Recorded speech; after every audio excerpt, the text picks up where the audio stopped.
The growing presence of 3D graphics throughout the mid to late 90s has always fascinated me. Not necessarily because of its initial capabilities, but rather how developers used and developed the medium in its infancy.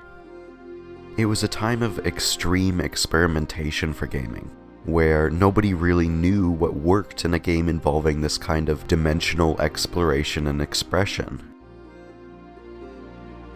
PC gaming often had an advantage due to the power of the machine running the programs, but there were still so many limitations to work around that console gaming sometimes measured up to the quality of what's often seen as the benchmark. While a lot of the consoles at the time tried to measure up to these benchmarks, a console like the PS1 proved that the way to succeed was by being the most versatile. The PlayStation proved to be the easiest and most accessible console to make games for, and because of this, the amount of games that were created for the system were much larger than that of any other console of its generation.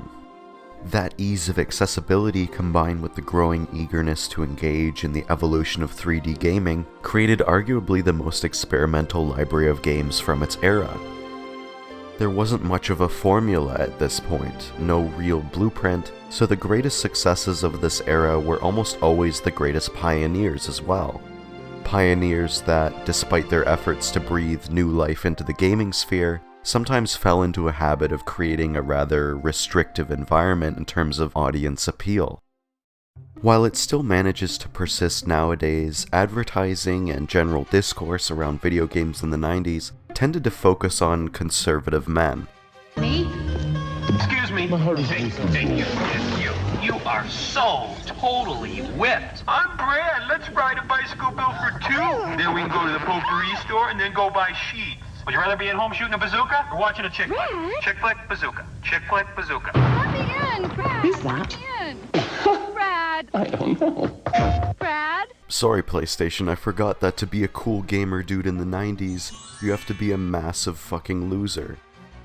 This stranglehold on this region of entertainment ended up producing a lot of content that was often mean-spirited, reactionary, or tone-deaf. This was also the age of gaming mascots, and Lara Croft was an explosive new presence in the gaming community. In terms of the first two games in the Tomb Raider franchise, this urge to appeal to a conservative audience really only showed itself in the bits of advertising. What's a man gotta do to get that kind of attention from you? These first two games in the franchise were making waves in the 3D gaming sphere, and with that success came practices that would ultimately stifle a lot of what initially made the franchise so appealing. From 1996 to 2000, there was a new Tomb Raider game released every year, and because of this, the latter half of Tomb Raider's run on the PS1 didn't feel as stable in terms of its overall quality. Franchise crunch in the gaming industry is far from a new thing, but to see traces of it this early in 3D gaming's life can be a little disheartening. Hi, Hey! I'm Lara Croft, and I'm here to tell you all about my new game, Tomb Raider 3. After two successes with the first two entries of the Tomb Raider franchise, a third one to cap off the original trilogy was obvious at this point, but the cracks were beginning to show, not necessarily in the gameplay department, but in some of the elements surrounding it.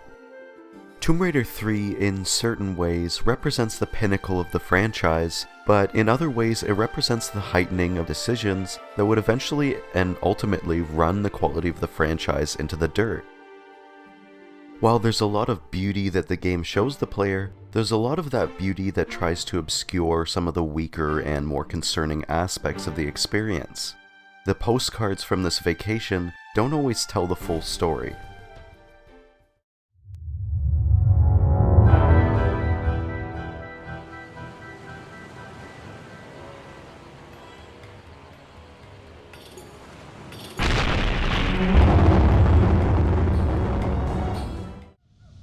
With the first few Tomb Raider games, the introductory FMV cutscene presents you with an event that you won't fully come to understand until you get a decent ways into the game.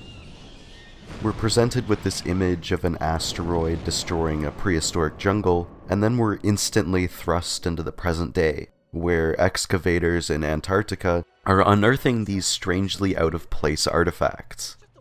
This is all the game gives you for its story for a while, and after this you're thrust into the gameplay without much of an explanation. It's all going swell, sir. This one here might be my least favorite intro of the trilogy, mainly because the FMVs in this game can get pretty silly, and it doesn't feel as well directed as the first two. There's a jankiness to a lot of it, and it's still pretty entertaining, but compared to something like the intro for Tomb Raider 2,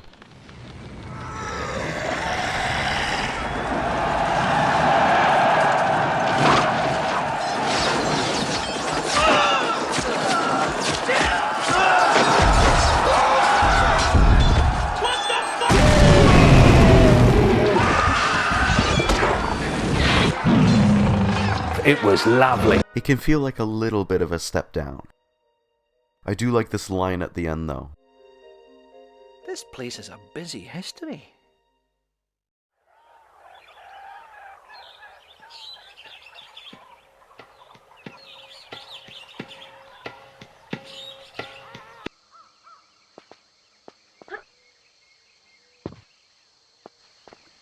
While there are soundtrack cues that appear from time to time, Tomb Raider provides ambient audio tracks that really fill in the blanks that the graphics can't.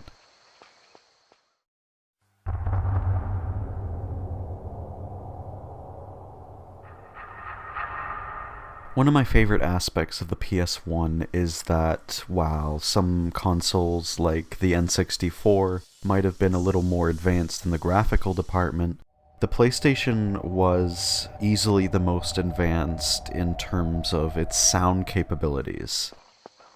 You can definitely tell that Sony was a company that worked on sound systems before they had anything to do with video game consoles, because that aspect of CD quality audio has always been one of its strongest points.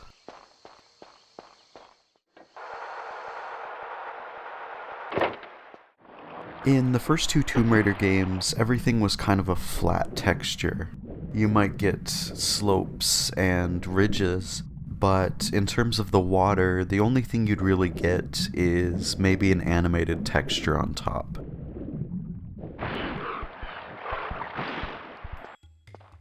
But here, the water moves up and down, and there's different types of water for different areas. This is the first time in the series where the technology has gotten just advanced enough for the 3D modelers to start attempting things like trees and bits of greenery in the area. In the first two games, this might have been dedicated to a simple 2D texture that would have rotated around the view of the player, kind of like the enemies in Doom. But in this one, there's a bit more that's entirely modeled in 3D.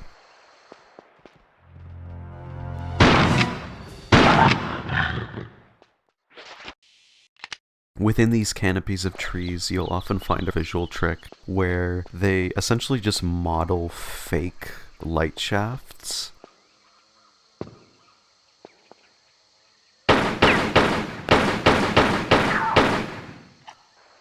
I love these little schools of piranha that swim around a lot of these river areas. If you jump in, they shred you to pieces. There's this kind of corridor of tigers where the first real music track of the game plays.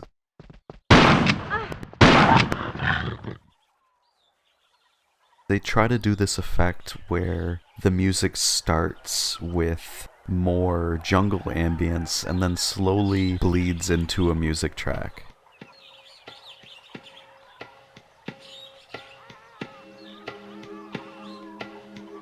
The track that's playing here is a remixed version of a track that was used in Tomb Raider 1 that played during one of the larger tomb areas.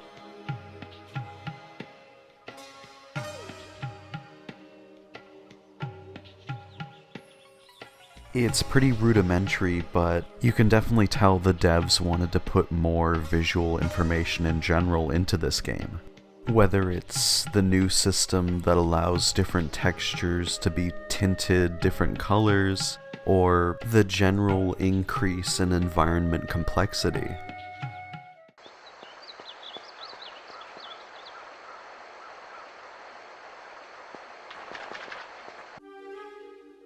This underwater effect of shadows moving all over the place was in the first two, but with the depth of color provided in this game, it really allows the effect to fully flesh itself out.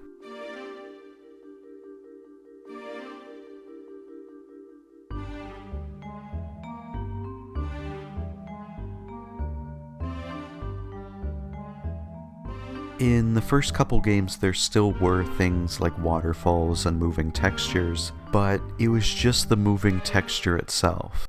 But here, it's textured in a way where you can see the texture behind it.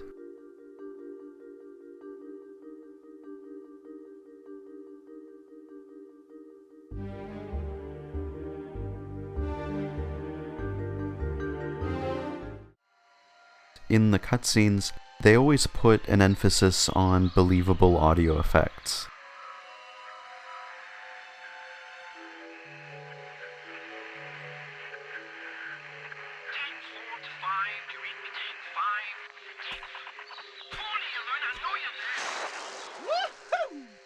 Hello? Hello? What? What do you want from me now? Nothing that taxing. Are you alright? Well, if you'd all stop, I might be just fine. Just 100%. Just go! If you're in a cave, like the ending of the first level in Tomb Raider 2, it's gonna sound like the characters are in a cave.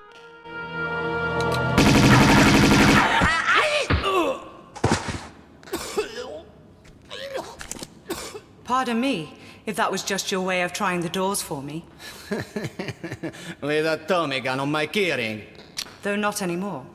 You come across this dude who's a bit of a fucking dork. I'd offer the same advice to you, but you don't seem like the type to take it. To care if I said you're gonna die in there.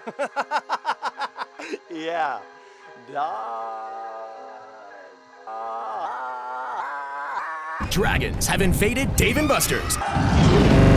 Much like the intro cutscene of the game doesn't really do that great of a job at initially articulating its story to you. Lara can be a bit smug at times, so there's a couple bits throughout the game that can be a little funny because it just sounds like she has a massive stick up her ass. Voodoo magic and all, huh? I don't touch this stuff myself. It's not voodoo. Don't worry about it. You start this next level in this dense grassy area, and at first you think like, wow, there's even more visual information to appreciate, but it's there for more than just set dressing. Why'd you do that? This is the first level in the game that introduces poison enemies in the form of these cobras. Poison is a new mechanic for Tomb Raider, and it may initially seem pretty intimidating, but since it can be cured with any form of health pack you can find along your journey, it's only really intimidating if you're low on recovery items. Figuring out when to use the health pack is the real challenge, as the devs often put a few poisonous enemies in hard-to-see locations next to one another, which means you could just be finishing up with a poisonous enemy, heal yourself, and then proceed to get ambushed and poisoned again immediately after, which wastes you 2 health packs. You start out in this little jungle section, and begin to see more and more of a ruined temple off to the side. Once you navigate more of this jungle area, you start to get closer and closer to this sort of temple structure.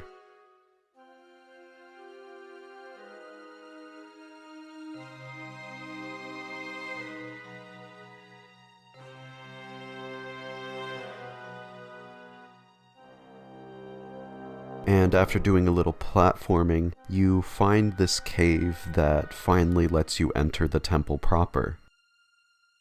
In a lot of games at the time, you'd probably get to the cave entrance and then enter a loading screen in order to start playing through the temple section, but here, the level starts about 10 minutes before you enter the temple, so you get a really great transition from jungle to temple without there being an awkward loading screen. The game introduces an audio trick here where whenever you go into an enclosed area, the sound effects begin to do this little echo effect.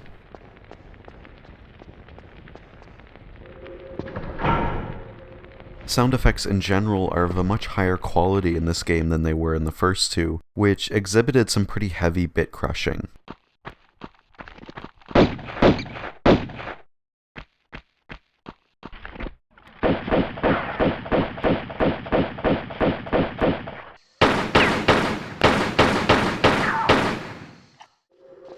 This level of audio quality really deepens the soundscape in this game, and nowadays this stuff is common as hell, but back then a game that actually had acoustics, artificial or not, was kind of a novelty.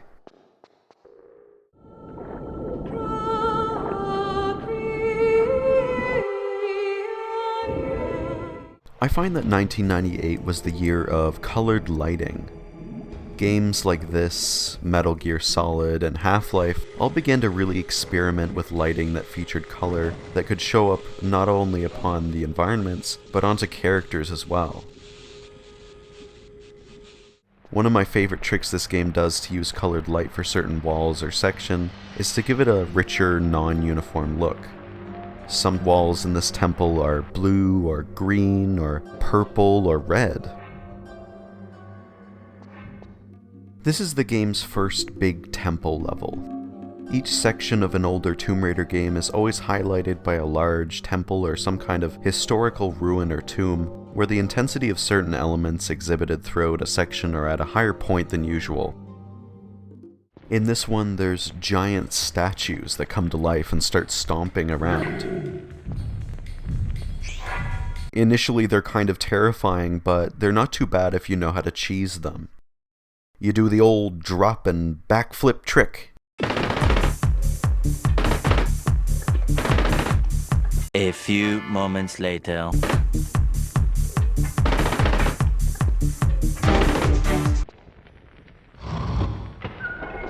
This door opening noise is like burned into my mind permanently, by the way.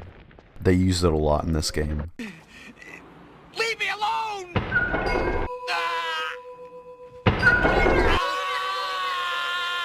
This is the first key hunt level in the game, where you need to gather at least a couple key items in order to unlock gates that bring you to a later part of the level. There's one or two of these levels for every major area of the game, and it's here where the trial and error nature of this game goes from threatening to genuinely intimidating. In Tomb Raider 1, there were static crystals that you could find that could save your progress. They were usually placed before a challenging section of the game so that you could either use it when you come across it, or use it when some of the challenges have been overcome. In Tomb Raider 2, you could save whenever you wanted, which initially seems a bit easy before you realize that the concentration of dangerous elements throughout the levels are significantly higher than that of the first game.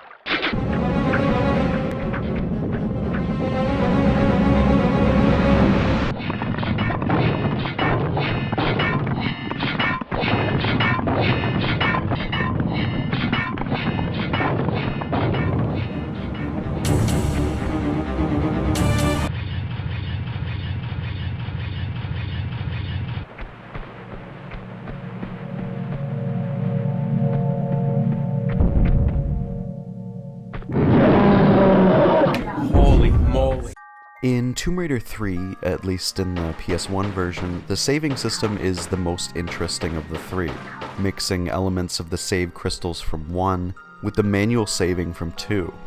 In 3, you'll find these save crystals again with a nice blue glow around them, but instead of staying in place in order for you to use them, you pick them up like you would any other usable item. You can save whenever you want, like in Tomb Raider 2, but you cannot save as many times as you may want, since the amount of saves you have depends on how many you've found in the environment. While the game offers a free save at the end of every level, most levels in the game are pretty fucking big, full of rooms that can and will kill unprepared players. Making checkpoints in this game feels almost exactly like the saving system in the original Resident Evil games, where saving isn't just a simple action, it's a weighing of one of the most important resources you can find. This in turn ratchets up the tension a lot in Tomb Raider 3. There are certain levels later on where there are barely any save crystals at all to find, which forces you to lighten your precious reserve without a definite promise of having those resources returned to you. It makes you respect the hell out of a lot of these locations. The game is linear enough to where you rarely ever get lost, but it's treacherous enough to the point where choosing when and where to save often feels like a genuine gamble.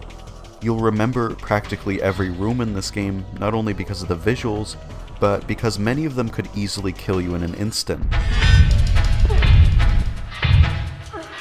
It's one of the reasons I always prefer the PS1 version over the PC version. The PC version might be a bit smoother and has unlimited saves, but that honestly takes away from a lot of the tension. After getting through the game's first big challenge, the next level starts with Lara watching the weird dude from earlier paddle down the Ganges River. The game doesn't really do a good job of explaining this next bit, but for some reason he has like Akira powers now.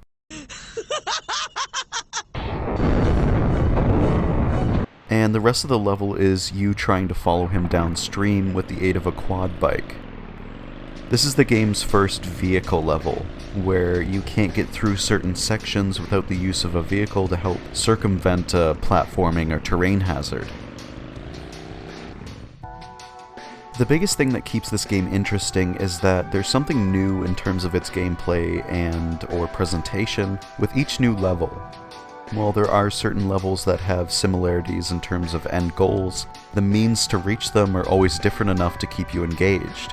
Like this level, where you're on narrow platforms trying to drive an ATV to the next section that can't be completed on foot.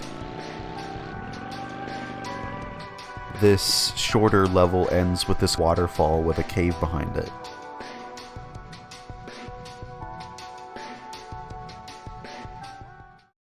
The last level of this section is pretty short, but the short levels in this game usually offer a much higher concentration of difficulty or obstacles to overcome in order to compensate for its length. This level's around 10 minutes or so, but it's 10 minutes for a successful run, which means you're going to be running into shit like this.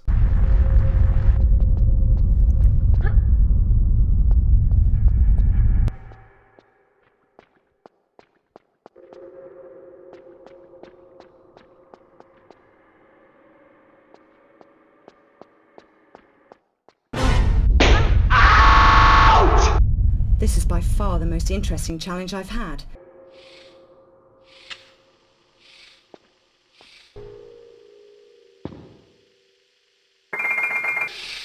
After jumping into a literal pit of snakes, you're confronted with the first boss of the game, which is the crazy dude from earlier. The bosses in these early Tomb Raider games are pretty simple. Not easy, but simple. Most bosses in this game have an instant death attack, so the aim of the fight is just about jumping around and shooting at the enemy until either you or the enemy dies.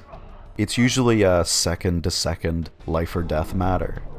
Once you kill him, the level ends once you pick up the stone that he had on him, which is conveniently the stone that Lara was looking for the entire time. This ends the first location of the game, and you're given another FMV cutscene to watch. This one's actually a bit longer than the one at the beginning of the game. Lara is met with a boat going down the river, and she's met with the guy from the Antarctica cutscene from the beginning. He describes the person you just fought in a rather interesting way. I don't want to be misrepresented by that retarded researcher you've just been with. Chick flick bazooka. Swell! And begins to describe the nature of the artifacts. You get this weirdly animated cutscene about how the artifacts that this dude wants you to collect were initially found by the crew of Charles Darwin on an island near Antarctica. Since this next bit is a bit long and a little stupid, I've decided to condense it into an early 2010s. You two poop. Me adventures at sea are an embarrassment. It sure is boring around here. Watching. I just want dinner. Something more than boner than me. Today, my ship sails in the morning. The only sampling we're gonna be doing is for dinner. Pure, solid bitch. Dinner. Evil. Gee, it's kinda dark. The snow's run out. The tracks have gone. Just keep going. We're on its ass. The coolness and the wetness.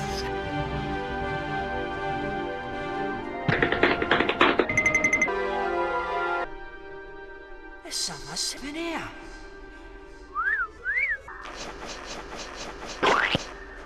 This piece. Look, another one. What do you reckon they're worth then? What are all those heads? Each totem on the pole is a symbolic representation of one family. Too late. There's only 4. None for you. Bitch. Faces. What? I'll make my teeth cut into the flesh. Pussy!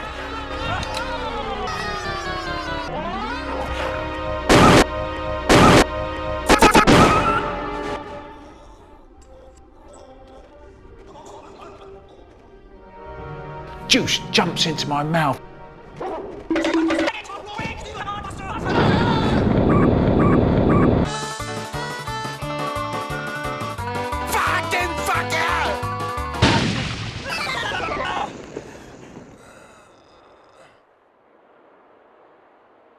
Die. Nobody better say nothing about this to the governor, bitch. Else we'll be back having to hunt down that creature for his size. Paul fell down his ass, okay? Okay, Stephen. Okay, bitch. Okay. Fucking dick! Okay. My boy. Amen. Stephen. It's here where you realize how big this game is. This India segment was only the introduction, and you're given a choice of 3 locations across the world to complete before the final area in Antarctica. But if you value your sanity, choose this one first. Trust me.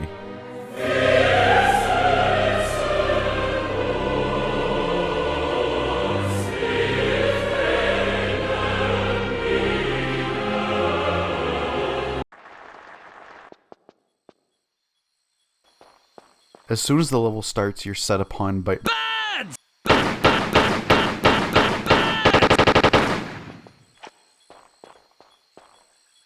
There's a strong focus on moving upwards through the first half of this level, as you begin to move up the sun-baked rocks while desertsounds.mp3 plays in the background. The game always finds some way or another to surprise you, like this stealth craft appearing out of thin fucking air. Or rattlesnakes in the bushes.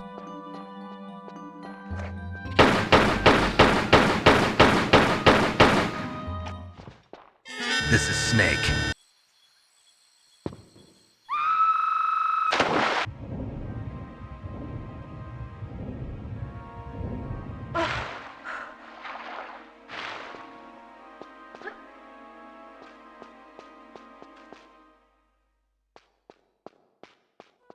This whole Desert Canyon section showcases one of the more unique aspects of the early Tomb Raider games, which is how the geometry of the level plays into the gameplay. Since the entire game works off of a system of gridded blocks and slopes, any ledge that's 90 degrees or below can be grabbed onto, and any platform that's below 45 degrees can be walked on without Lara slipping off. Because of this, a good amount of any environment you're in can be used to climb and advance in a vertical sense. What makes each subsequent PS1 Tomb Raider game interesting in this regard is that they do a better job of disguising the bones of this grid and block system with the use of textures and an increased complexity in shape geometry. You can see this in the India section with how they make some of the blocks look like tree roots, trunks, and branches. Whoosh! Once you begin to internalize this system, the traversal of the game becomes a lot less daunting. You'll see a piece of flat rock jutting out from the side of a canyon and think, if I do a running jump and grab that lip, then I'll be able to lift myself up and make the next jump to that pitted wall texture and use it as a makeshift ladder. The majority of the most intense moments in the game are centered around climbing very high upon very limited footing, because a fall would either mean instant death or a painfully long setback. Reading the environment to see these angles and jump trajectories and grip points is important in order to progress through the game. As you move into a more closed, cavernous area of the stream, the textures of the walls and water turn cooler in tone to suggest you're moving into an area with less sunlight. The water casts a subtle light upon the walls that changes slightly to imply the movement of the water. It's touches like this that really sell the atmosphere in this section, where it's not necessarily a complex lighting engine at work so much as it's a series of coloring, tints, and subtle animation work.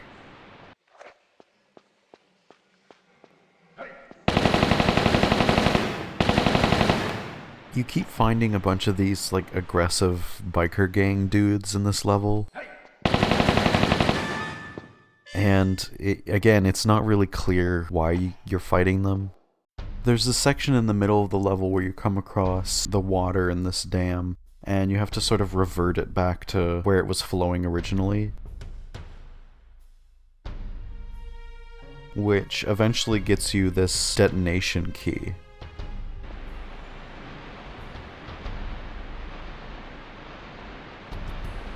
You use it to blow up a specific wall.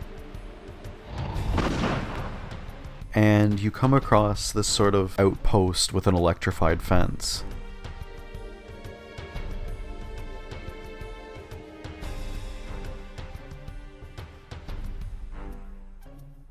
And you eventually find a quad bike in a garage, which lets you jump this big fence that closes off the level. This next cutscene's kind of funny because Lara just totally eats shit.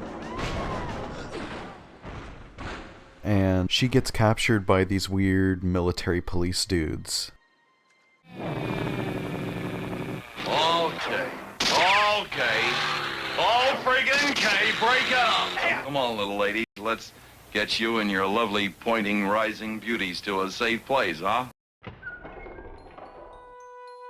Oh, fuck. I can't believe you've done this. Ha ha!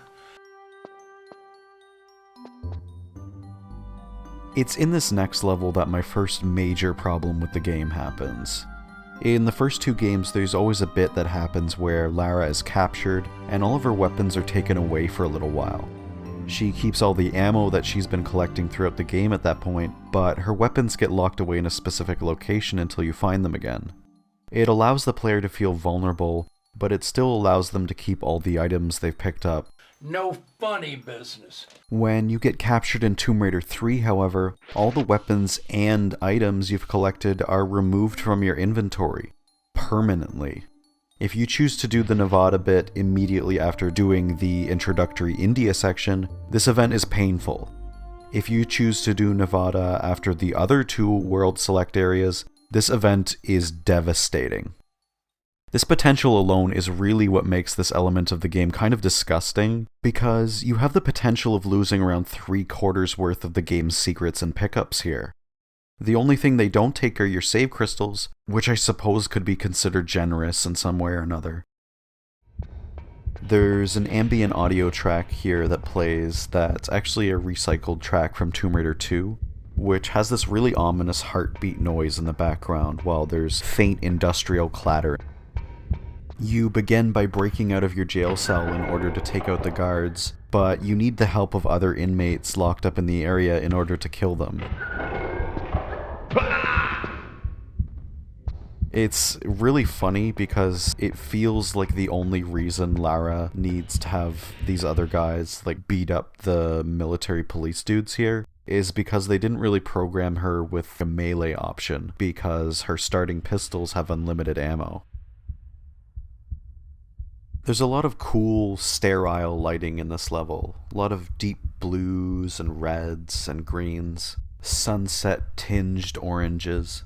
There's glowing control panels, transparent glass with subtle color gradients on them. And there's this bit near the beginning of the level following this block-pushing segment where you emerge on this little rooftop area, which has this sunset skybox in the distance. There's this weird orange room with a roof that looks like it's made out of tinfoil. There's bathrooms, cafeterias, kitchens, and ventilation shafts. What the first area does with its foliage and more naturalistic lighting, this area does with modern furnishings and kind of a harsh, unnatural light.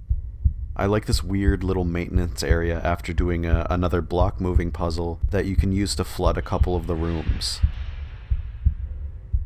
You eventually emerge from this deep green hallway to see the sunset again. This use of the deep oranges and reds with the cold greens and blues really does a good job of contrasting the depths of the compound to the open, gated-off areas of the surface, where not only the sky, but the textures of the ground and the walls are often drenched in those same warm colors.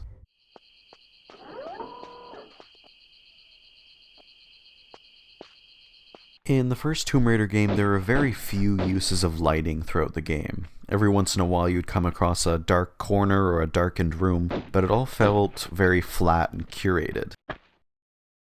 In Tomb Raider 2, they introduced an entirely fleshed out lighting system where the player could use flares to light up areas that were too dark to see anything in, but again the lighting itself still felt very flat. But here, the depth of color in the lighting even shows up on things such as your flares and the gunshots from each of your weapons. Even more so than Tomb Raider 2, the flares are a useful asset in a lot of these areas. The game overall is a bit darker in terms of its lighting than Tomb Raider 2, so it really makes the flares an essential resource in the same way that save crystals and high-powered guns are. The PS1 version of the game is a bit darker than the PC version, but I also find it allows for a bit more saturation in terms of the colors, and it makes items like the flares more useful overall. You eventually find your pistols, and the game also gives you the Desert Eagle as a kind of consolation prize. It's the best weapon in the game, so I suppose it's not the worst gift you could receive at a time like this.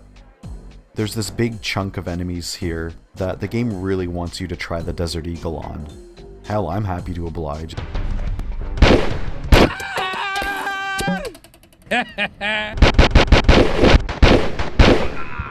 Would you believe it? I can see that Lara has opened her can of drink.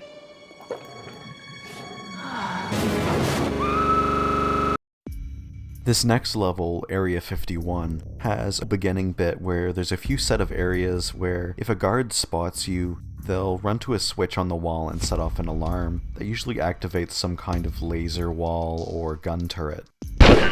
Once again, they really want you to use your new toy here, because your starting pistols take a little too much time to kill the enemies here, which gives them just enough time to access the alarm panels on the wall. You enter this little armory and find your second new weapon, the MP5. Since you've gotten past the point of the game where it takes away all your weapons and items, anything you collect after this point is going to stay in your inventory until you use it, so there's a little more incentive to look around.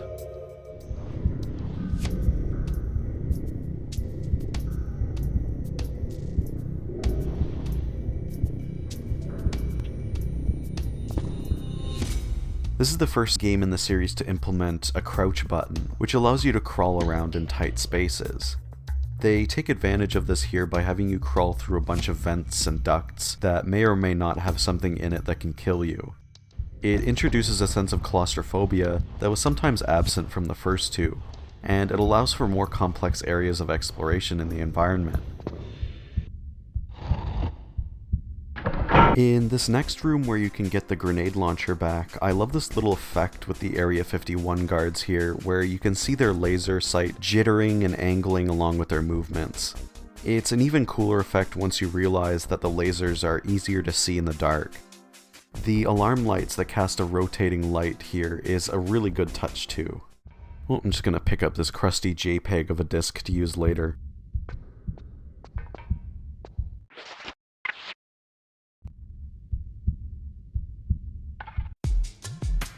Ooh, I knew this was a valuable item.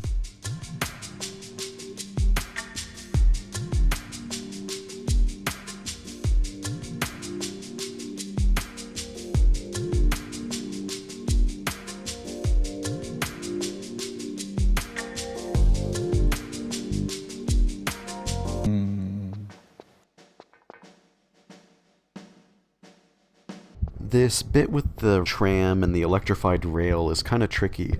There's some platforms that can drop out from under you here, and it ramps up the risk of failure with another laser thingy on top. One thing I've yet to mention is that when you grab onto things, it doesn't just magnetize your hands once your hands get close, like Uncharted. You need to hold the X button to engage your grip every time you're on ledges, bars, and ladders. If you let go of X, you fall. You're actually holding a button to hold on to things, which really gives you a genuine feeling of tension and accountability.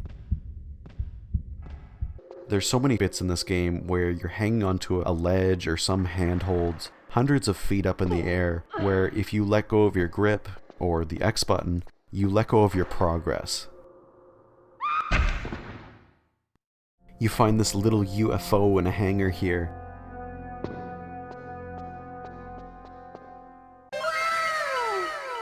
And after you open the gate and start climbing up near the top of the hangar, you're met with this sunset sky again, and a bit of ethereal music here.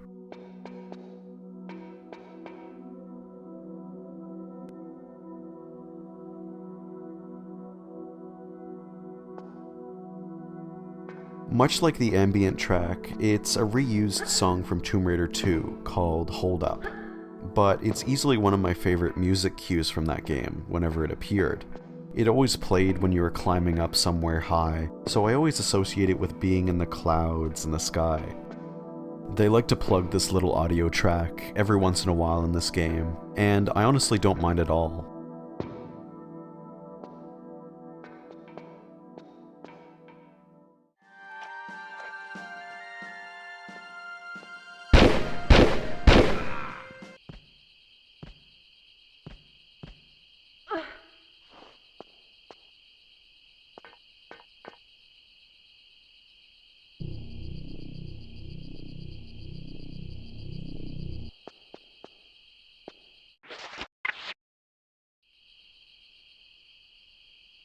I hope them aliens are real so that I have more things to fuck. You find the alien. About that prick's face when he saw the aliens. And this weird room with killer whales in it for some reason, which is just like, that's a cool visual. They never use these killer whales in anything other than this segment of the game, which is kind of interesting because they really only use these models for this visual here. This ending bit of the level is the only part of the game which uses this like non-Euclidean technique, where the inside of the UFO is a lot bigger than the outside.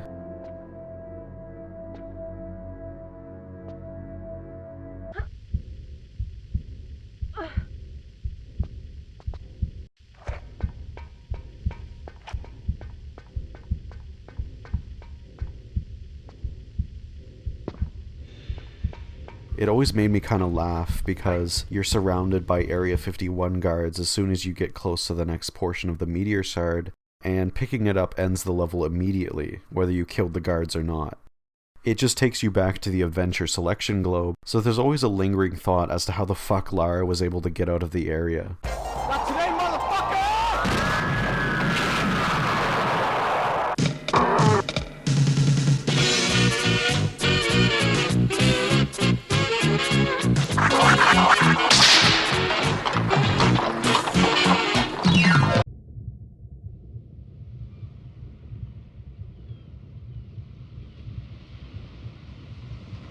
The first thing you see once the level loads in is you underwater, surrounded by tropical fish, as the ambient track kicks in with gentle crashing waves and the sound of seagulls.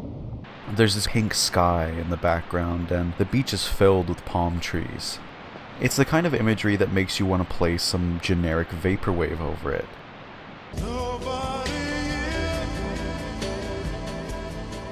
It's beautiful.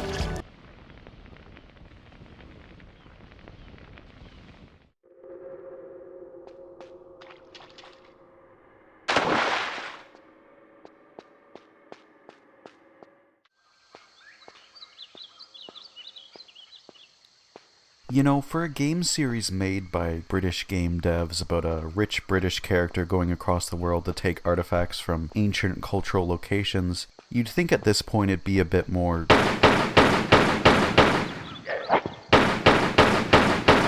Oh. Fuck me.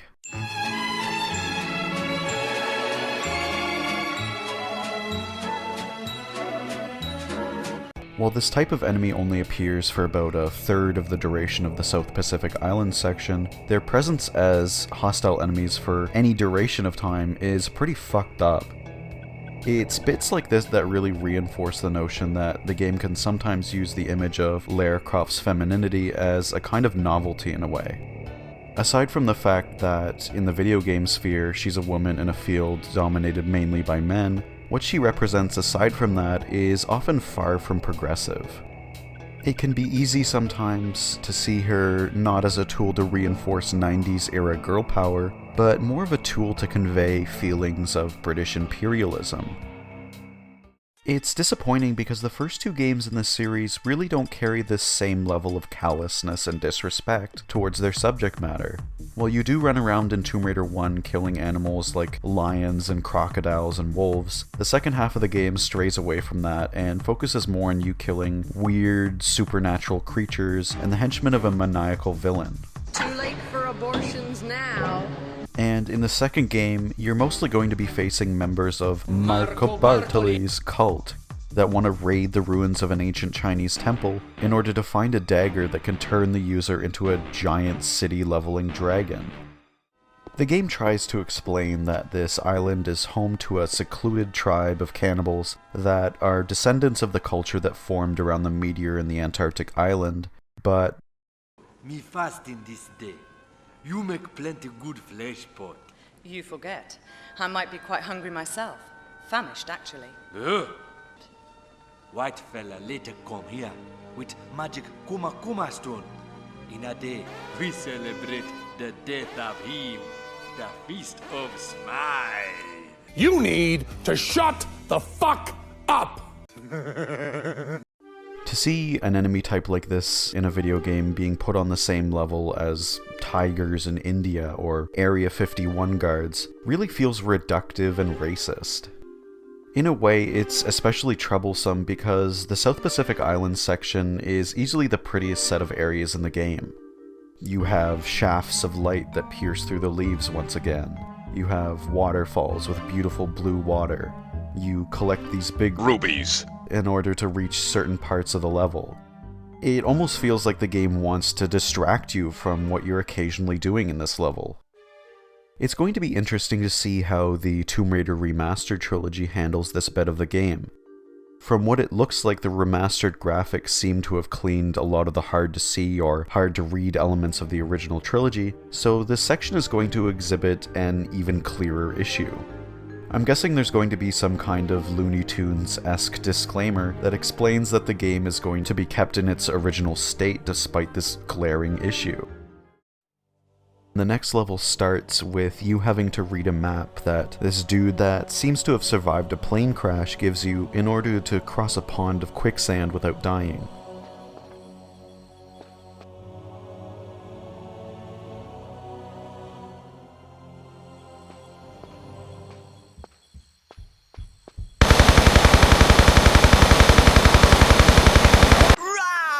One of my favorite gags in the first few Tomb Raider games is that there's always going to be a level involving dinosaurs. They're easily the highlight of the first game, with you walking into an ancient valley found in the middle of a subterranean cave full of raptors and a giant T-Rex.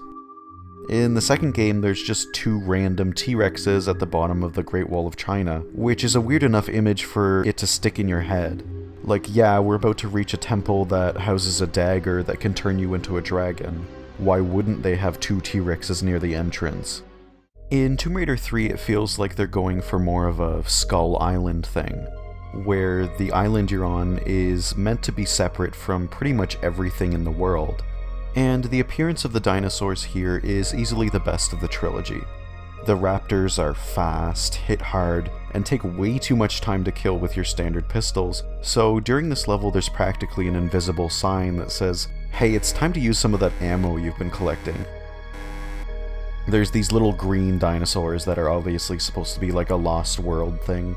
And I love this bit where you're climbing up a tree only to have a raptor surprise you in the trees.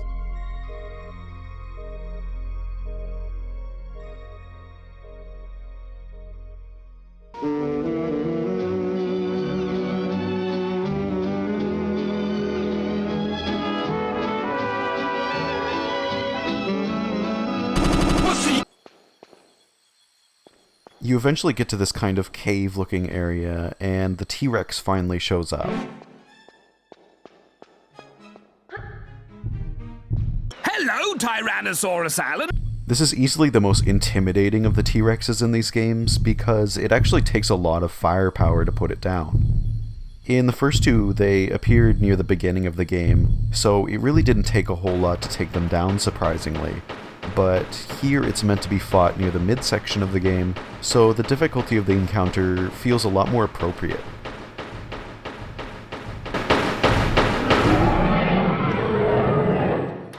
Yeah!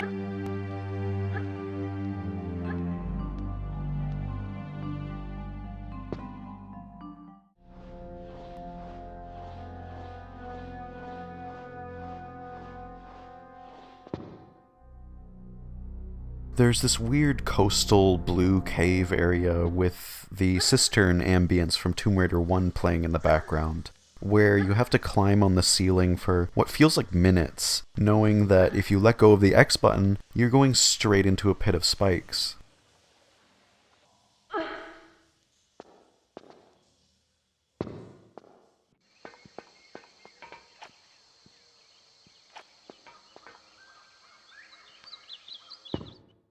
Wendy, look! It's hard to get rid of them.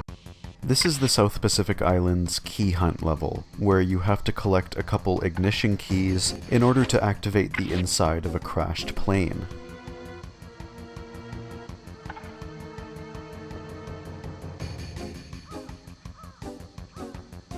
And once you do, the level ends with you getting inside the plane and shooting rockets into a brick wall.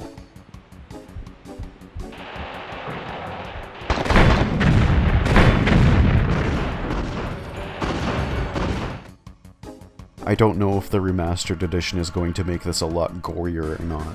I can definitely see it happening, since the remastered trilogy is rated M instead of T this time, mainly because of an increase in fidelity. Certain games from this PS1 era would probably be rated a bit higher now, simply because the graphics weren't advanced enough to properly show what they were trying to go for. There's a couple bits in games like Final Fantasy VII where you're walking around a building that obviously has a lot of blood on the floor, but since it's so zoomed out, it can get away with having a T rating.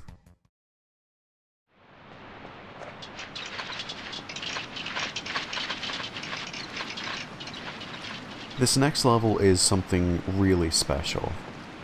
You start out by this bridge overlooking these raging rapids, and even a touch from the water will kill you instantly because of the current. You're climbing ridges, all the while the sound of running water plays in the ambient track.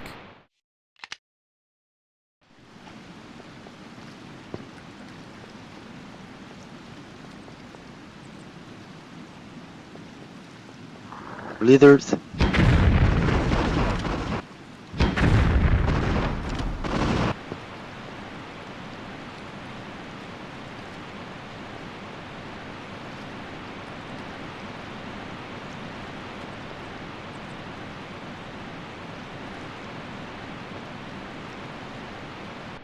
Leaders.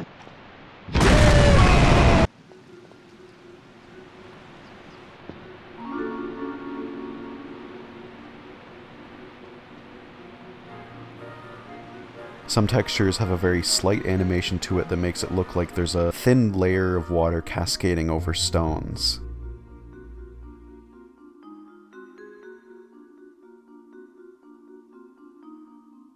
One thing that this game does from time to time is take control away from the camera in order to show you a striking shot of something you're doing. And it's an effect that's been present in all of the classic Tomb Raider games. In this level, the effect shows up when you're climbing beside a waterfall. It can be irritating at times because it does take control away from your personal camera, but the angle they try to make you look at is usually interesting for a moment or two. Why is this wall shaded pink here? Because it looks good, of course.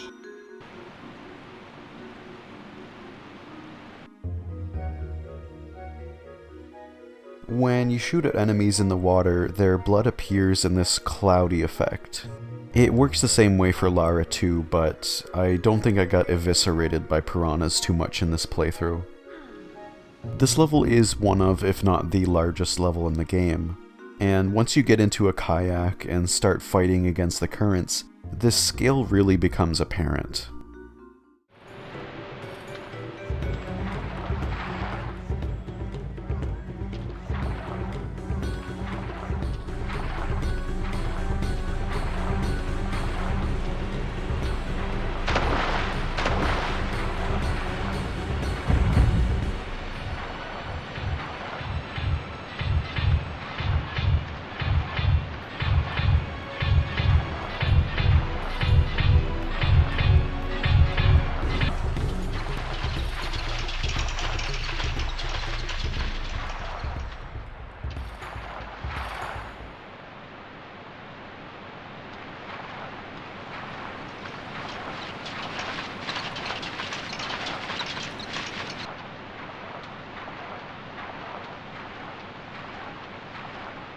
Cocodrilo.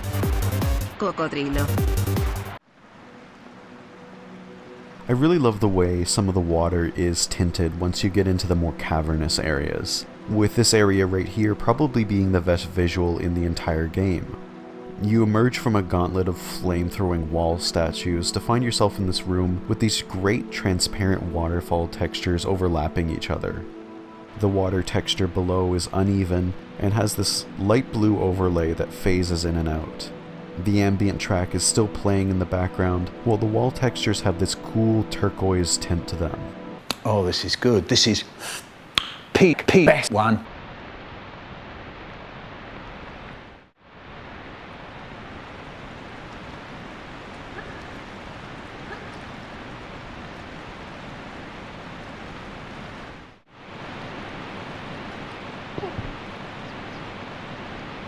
There's this bit once you scale the side of a waterfall that's kind of bullshit, where the devs put 4 boulders in a row that roll at you.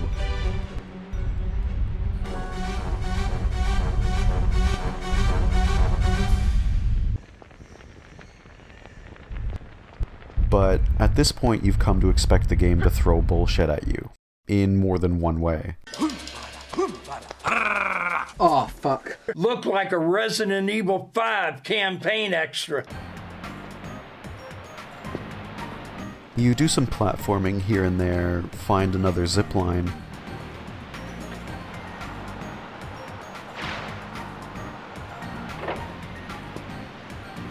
and end up releasing this giant plug in the middle of the level, which creates this really intimidating image that you have to go into in order to beat the level.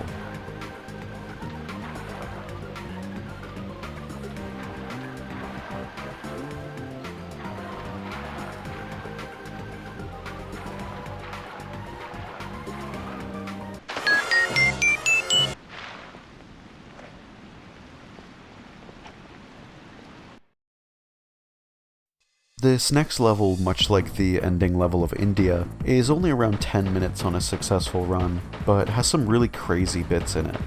There's this opening area where you have to avoid poison darts, and then there's this bit where there's massive blade rollers on the ground like from Tomb Raider 2, and you have to put yourself against the wall in really specific areas in order not to get sliced.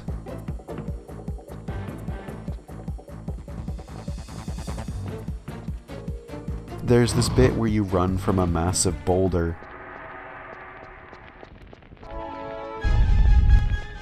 Big balls! And then you're soon faced with another boss.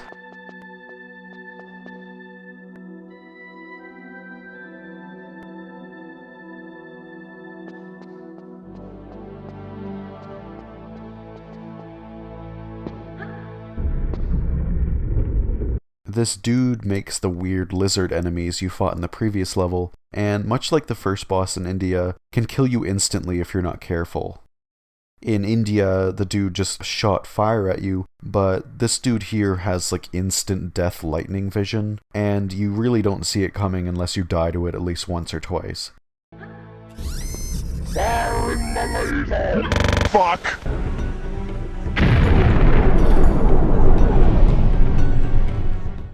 Okay, so we've got 3 of the 4 artifacts you need. Things are looking up.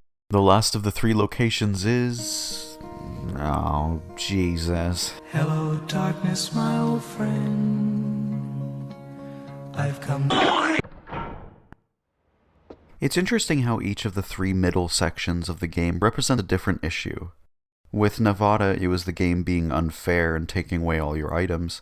With the South Pacific Islands, it was the game being racist. And with London, the levels are very dark and often involve a kind of maze or puzzle box designed to the areas. With that being said, I hope you've saved some fucking flares, because now's the time to use them. At the time, it was pretty novel to see Lara do some high-stakes platforming in the middle of like an urban city setting. When you get the first glimpses of the level, the means to progress through it can seem really intimidating and unclear. Already there's quite a bit to look at though. This is probably the steepest level in terms of its height, and a lot of this level focuses on vertical traversal, so platforming mistakes aren't tolerated. They bring back the rain from the India segment, and it fits even better here. You know, because it's London. You get this low poly skybox and a scattering of large buildings in the distance, and while the texture work can be really rough, the amount of visual information on the screen is cool for a PS1 game, even though it can sometimes dip the frame rate. For some reason the game thinks this zipline is scary. Oh fuck, oh Jesus.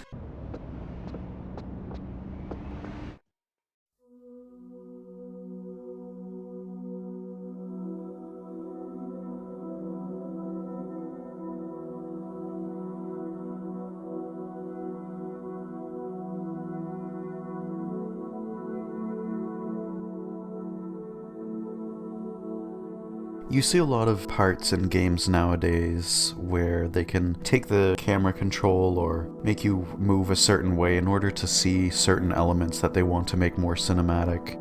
And it's interesting to see the kinds of games where these practices really started out. It's pretty awkward in games like this, but there's also less that the game does to sort of control you in order to make you experience these events. The verticality here is really what makes this level interesting. It does a really good job of making this section feel massive because it takes you a while to get around.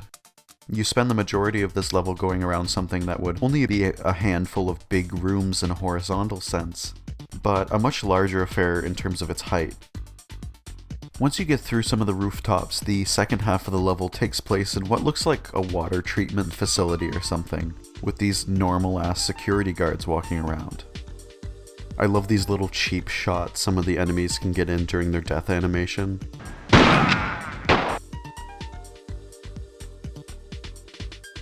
It's not a high-tech affair like Nevada, and more like an urban decay and outdated technology vibe. There's this kind of nerve-wracking bit here with a malfunctioning robot that showers sparks everywhere that can kill you instantly, because of course. So the block puzzle you have to do here must be timed with the rounds of the machine, or else you get killed.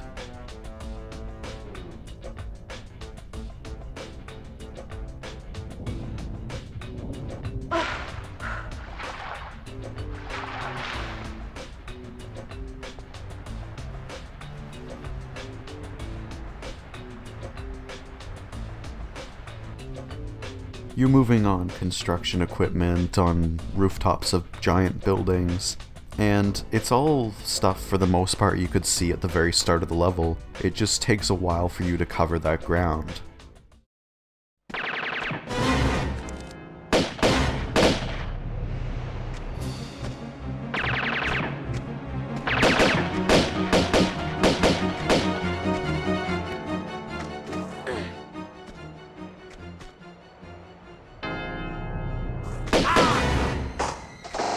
This like weird ass cutscene at the end of the level where the mercenary that works for the boss of this section is like, Who's she? What does she do? I don't know. Really, I don't. I just shoot people for her. A commendable work ethic, I guess. like, yeah, if there's one person in this game to respect shooting people without a proper reason, it's Lara. Happy retirement.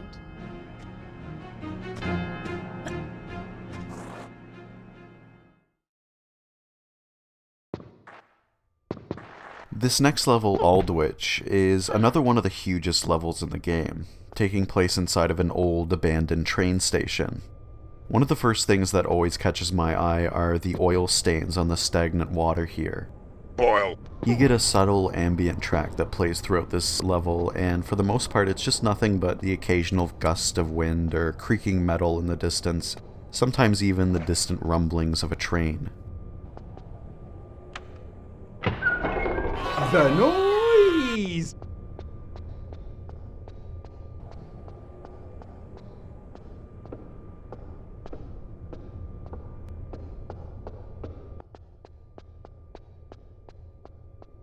You're moving deeper and deeper into the subways, and eventually you find this sort of Freemasons gathering room, and it has all these portraits and dioramas in it.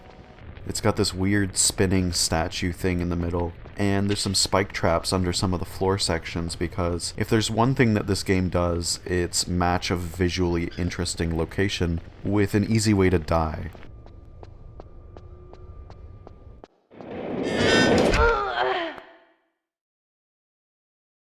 You eventually find this red room that's filled with boxes, which leads to a bit where you have to outrun a big drill, which then leads to this brick wall area where you're dodging flame vents. This all leads to a bit where you end up making a machine spit out a coin that you have to use on this very specific coin slot near the beginning of the level in order to get a ticket that opens a gate that leads to the latter part of the level. It's a lot, and it's easily the most convoluted level in the game when it comes to progression. It's got this Resident Evil feel to it where you're doing a fair bit of backtracking to get a key that you have to use halfway across the map. This kind of back and forth key hunt stuff is most of what this level's comprised of, and you have to do it several times in order to get to the final areas of the level. There's a couple really good images in the second half of this level. There's this teal looking area that leads into this black and green section where you have to outrun some timed door mechanisms. I always love the bit at the end of the level where you have to collect a couple of keys to unlock this Masonic hammer in the Freemasons room, and you're thinking like, I'm probably going to put this in a relief in the wall to unlock another section of the level, but what you actually have to do is just smash one of the locks that covers one of the boarded doors. It's easily the most video gamey the game gets with its logic and progression, but the whole urban exploration vibe of the level can be really atmospheric. There's this great bit at the end of the level that's kind of a meme, where you go inside one of the train cars and you push a button that basically just makes the world shake and Lara scream. It's probably changing positions really fast, but it's not really well conveyed, so it just seems like the button just triggered the apocalypse for a split second or something.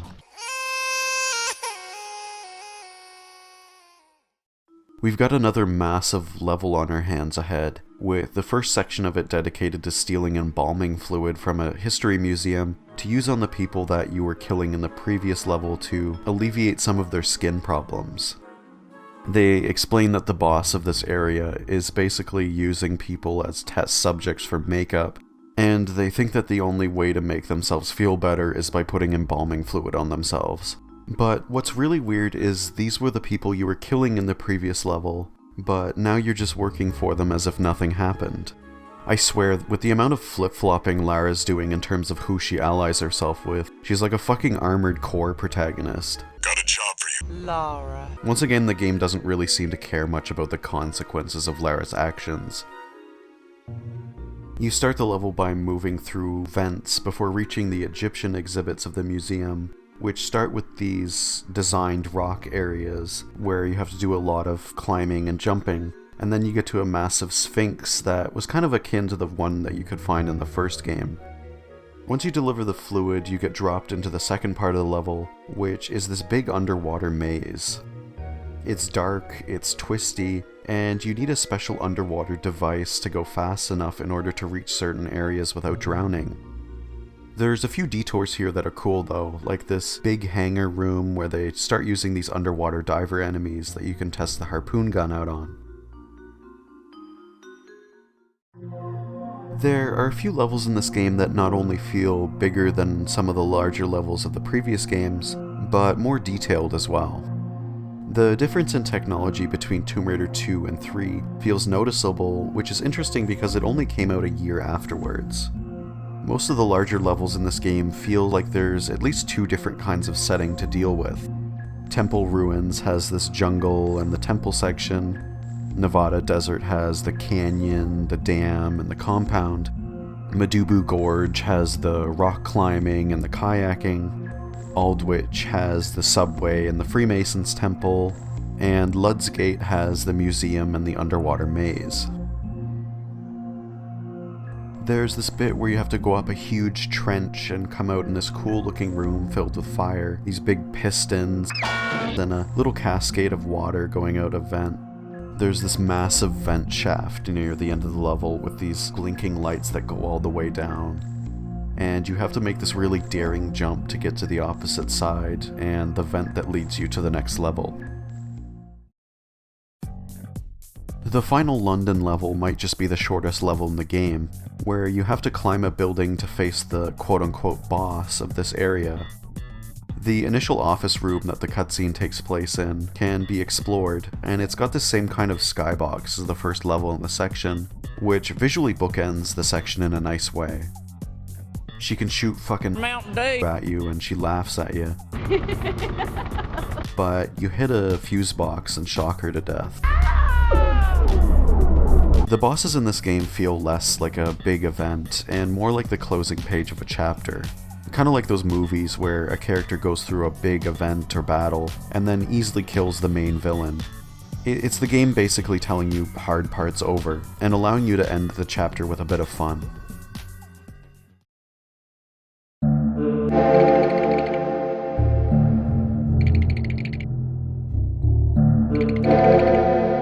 There's this kind of fucked up cutscene where Lara witnesses her pilot die and she just kind of shrugs it off, which I suppose at this point you've kind of come to expect from her.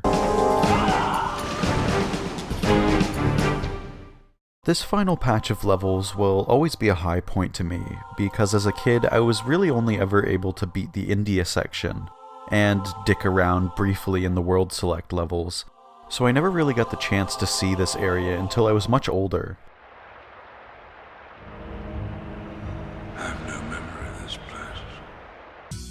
I love how the snow looks in these levels. It's got that blue tint to it that really accentuates how much of the terrain is ice that's been frozen for thousands of years.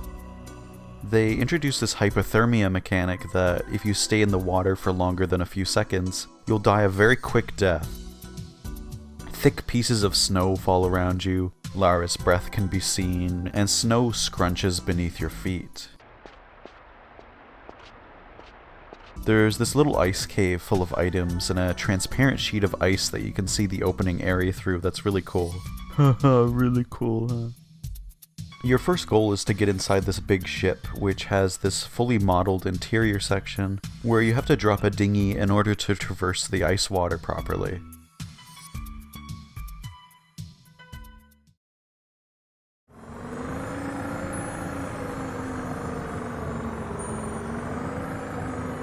Once upstream, you come across this rather large encampment, and this is where the meat of the level takes place.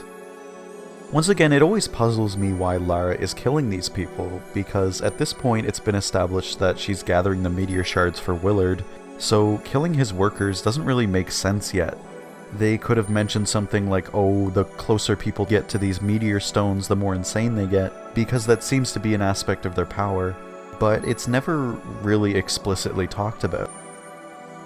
It's the final example of a problem that's been present in the game for a while at this point, where it really seems like more thought was put into the levels and the exploration, instead of the story and characters, and how these aspects present themselves or fail to present themselves in the moment-to-moment gameplay. There's this neat touch in some of the buildings where you fight some of the enemies where they can crouch behind certain pieces of the room in order to take cover, and this kind of blew my mind once I noticed it during this playthrough. You obviously see stuff like this in modern games all the time, but for something like this to be in an earlier 3D game makes me smile.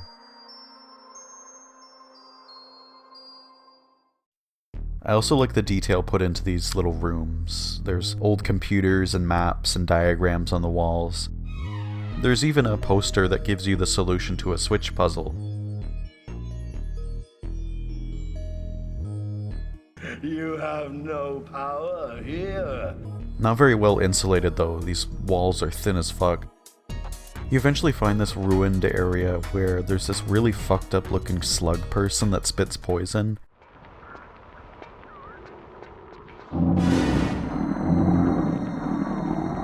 The woman was too stunned to speak.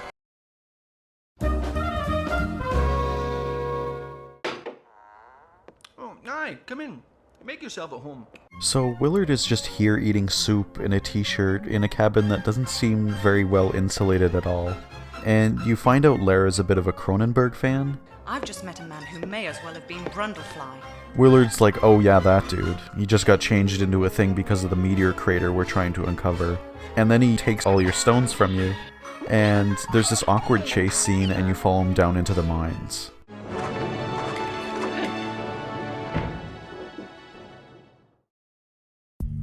This is technically the game's last vehicle level, where you're moving through a bunch of ice tunnels and minecarts. Try not to get poisoned by these weird slugmen dudes. There's these helpful flamethrower guys that occasionally show up, which brings back the brief ally system from the crash site section. There's these huge mutant dudes that you have to fight, and I happen to pick the route where you first meet them inside this pitch black industrial section, so that was a very calming experience for me.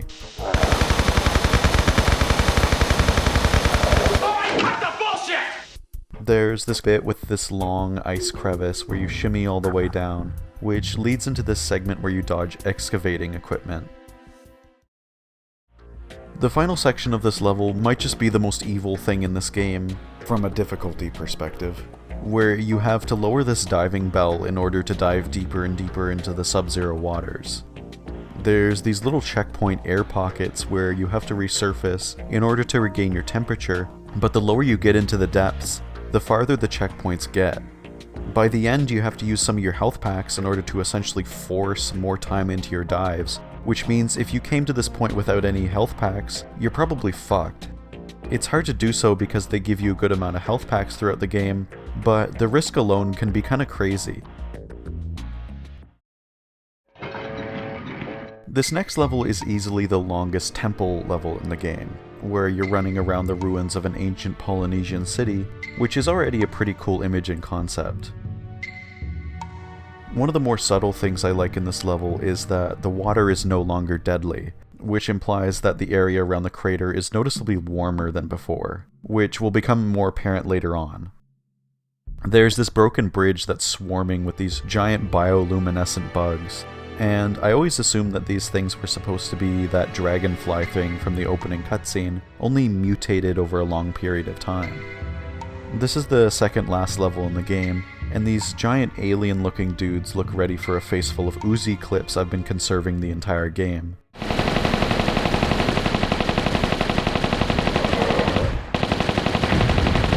I really do appreciate the fact that the enemies are tough in this section.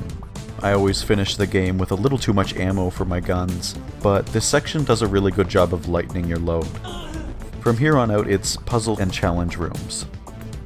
After doing a room full of switches and killing a few more of those swole aliens who kind of remind me of the Max, you're met with the second half of the level. A huge beam of light shoots into the sky, and this central room serves as a hub where you face 4 different challenges, each based on one of the 4 elements, in order to bring 4 masks back to the center area. Oh, the light it's showing me something strange. It's showing me images of me dying in very strange ways.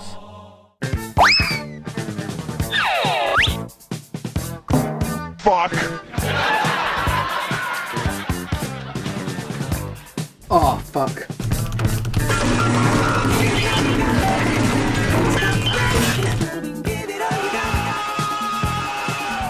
Oh no.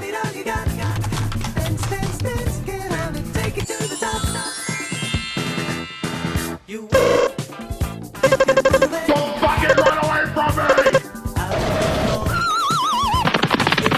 Fucking jump!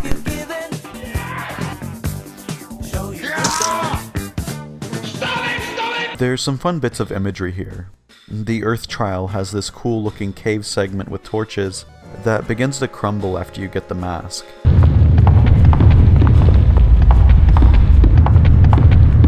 The falling rock sounds always reminded me of eating cookies, but don't ask me why, I'm not sure. The wind section could have been a bit clearer, because you're faced with this maze, and I found out a while ago that you have to see where Lara's ponytail blows in the wind in order to figure out the right directions, but the execution is kind of shoddy. There was this weird audio glitch I got when I was about to pick up the mask though. Press 4. The water section is fine if you have a couple spare health packs, and it's got this cool blue rock texture throughout while you try to dodge these hellish looking blades. It's here where I really internalized how goddamn big and challenging this level was, because most levels in this game take around 2 to 5 save crystals to get through, but I ended up spending 9 on this penultimate level. The last section involves fire, and there's this weird white-hot lava on the ground here. You start by jumping around on flame pillars, and then finish the challenge with jumping past these stone heads that shoot fire. I love the touch here with the invisible platforms that only appear with fire, because that was a trick they used at the beginning of the India segment. It always made me think that there was a kind of forbidden knowledge that the meteorite shards had, and those who protected them knew how to use this technology.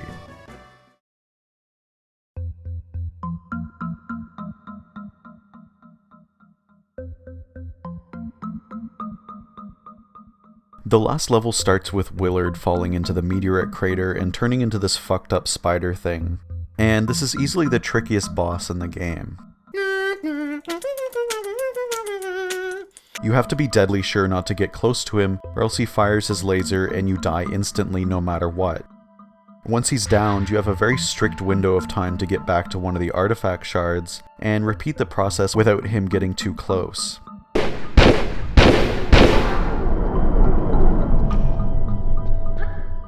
On a side note, I always love how detailed these shards look. One of my favorite gimmicks in these early Tomb Raider games is that the key artifacts that you collect are always visible within your inventory, even though you never really get to use them outside of cutscenes. As you make your way outside the crater, I've always loved how weird the lava looks in this boss arena. Like the previous level, it has this weird white-hot kind of glow to it. I love this little detail of the snow falling from the top of the crater hole, and this harsh orange light that reflects off the snow. You plow through this final outpost section without much resistance, and a helicopter lands in the moonlight as a final striking image before the last cutscene plays.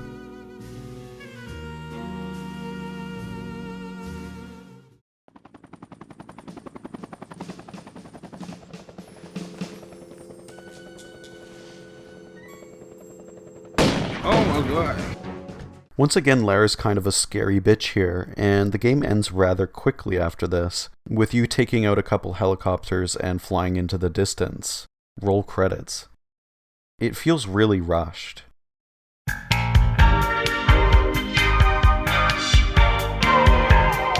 While it can be a bit fascinating to see where a lot of modern action-adventure games get a lot of their tropes from, There's a lot from this game that reflects the kind of toxicity that thrived in the gaming sphere, which unfortunately evolved alongside its game design importance.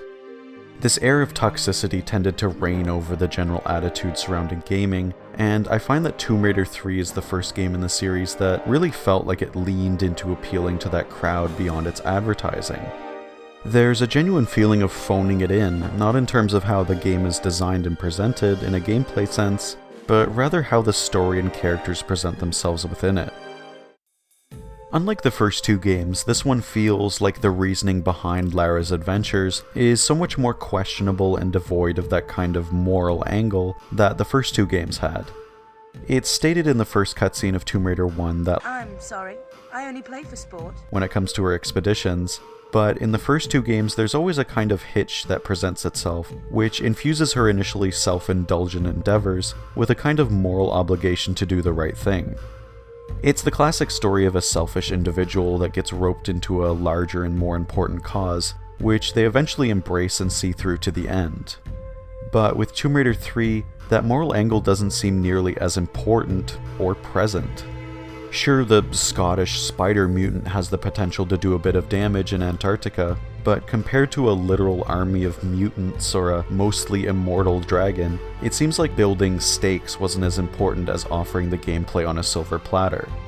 It kinda screws up Lara Croft's character progression, where she reverts back to being this cunty rich bitch that steals artifacts for fun, to the point where the entire plot of Last Revelation revolves around Lara stealing an artifact that begins to plunge the world into darkness, until she eventually cleans up the mess that she started.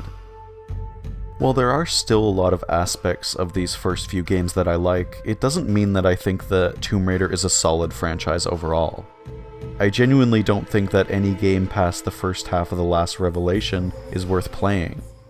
There are some small bits of games like Tomb Raider Anniversary or Tomb Raider Legend that are okay, but overall I feel comfortable saying that it's a franchise that should have died in the 90s. By the middle of its original run in the PS1, it starts to become clear that its urge to appeal to the quote-unquote gamer mentality of the time had manifested not only in how the game was presented externally, but in the case of Tomb Raider 3, how the game can sometimes present itself to the player internally as well.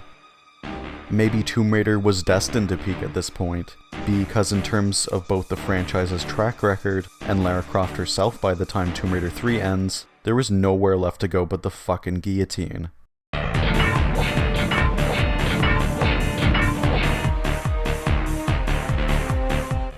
Hi everybody, I hope you enjoyed the video.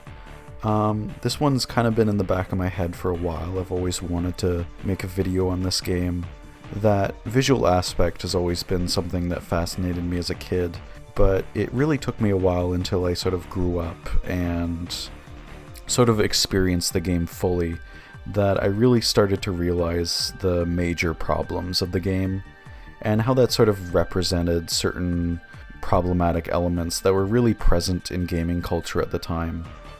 That sort of like rampant insensitivity that would later manifest into things like Gamergate and stuff like that, where the problems within gaming culture really began to sort of show itself to a larger audience outside of gaming itself, as well as things like rushed productions on video games as well. That's become such a modern issue with games, but it's been around for a while, and I think this game is like a really good example of the damaging effects of crunch on both the game as a whole and the people making it.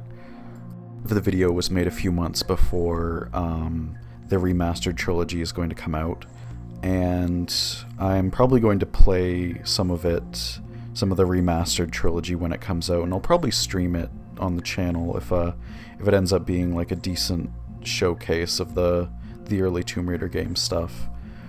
But aside from that, for my next video I'm planning on sort of releasing a poll first, because there's a few ideas I have for the next video, but I really can't decide. So I'm gonna let you all help me out with the next video in terms of what I do next. Once again, I hope you gain something from this video. It doesn't matter if it's positive or negative. I just really hope you were able to get anything out of the video that you may not have known or experienced before. And yeah, I hope you all have a really good day, and I'll see you later.